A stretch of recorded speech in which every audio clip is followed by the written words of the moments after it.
Bilahari, I just wanted to ask you, almost in counterpoint to what Richard was just talking about there, Singapore's Prime Minister has warned the US against framing the competition in the Asia-Pacific as a democracies versus autocracies contest. Sort of what's your view, and how does Singapore view this divide going forward?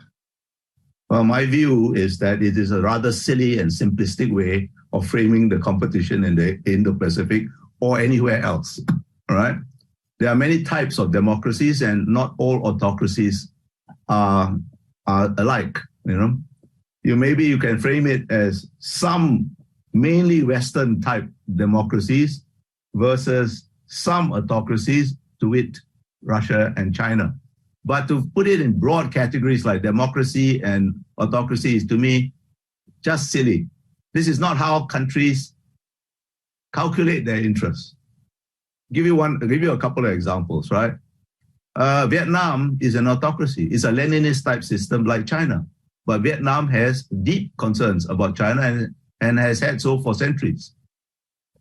I don't think India joined the Quad because it was a collection of democracies. It had specific reasons for joining the Quad, which have to do with specific strategic concerns, not these broad ideological ideas. These are much more justifications. You know, I understand that certain countries, particularly Europe and North America, the US in North America and many European countries, are kind of obsessed with this. But I think you have to understand that it really is a way of, it limits your support rather than expands it. Because not everybody will find every aspect of Western democracies attractive. In fact, I would not consider it an attractive model for Singapore.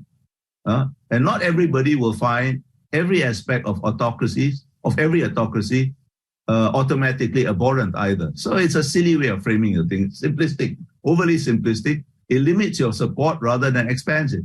So why do it? Except to make yourself feel better.